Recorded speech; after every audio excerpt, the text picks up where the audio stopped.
Hey Amy, it's Nicole. I just thought it would be easier for me to try to explain this to you using a recording than trying to type it all out. So here I am. I'm going to try to explain it to you. So um, for the emojis, whenever he logs into class, if he puts his cursor in the chat box, so like I told him if he uses a mouse, if he puts his mouse into the chat box and sees that blinking light in there, like the blinking line rather, the blinking line, all he has to do if he's using a mouse like this is once his cursor's in there, like when he's getting ready to type, instead of typing, he would click on the right click on his mouse.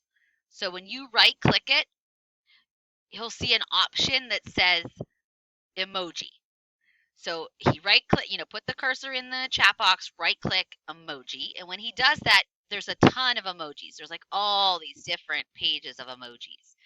So he can do it that way if he has a mouse. Again, right click, click emoji. If he doesn't have a mouse, which I realize that like some of them might not have a mouse.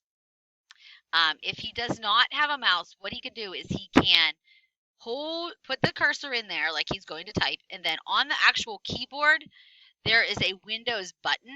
I don't know if I can show it to you. Let me see. I don't think you can see it. There's a Windows button. Let me see. I have a picture here. Hold on. Let me try to pull it over. Yeah. So let me try to pull this screen over. Hopefully it shows up for you. I don't know if it's going to or not. But if you can see this, I'm hoping that you can. There's a little Windows button. Here's a better picture right here. So it's like right to the left of his space bar. If he holds this button in and clicks the period,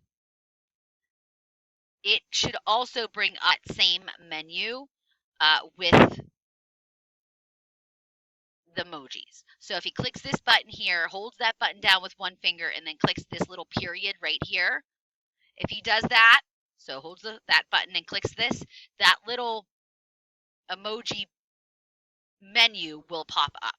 I know it's not showing right now for some strange reason, but it should show up for you. So I'm hoping that will help. Right click, click emoji, and then you can see all the different choices. For some reason, it's not showing up now, but I'm hoping that you were able to see it and that would help him too. And I can always give more information in class if needed. All right. Well, thank you for all that you guys that you do. I appreciate you very much. And I will see you tomorrow.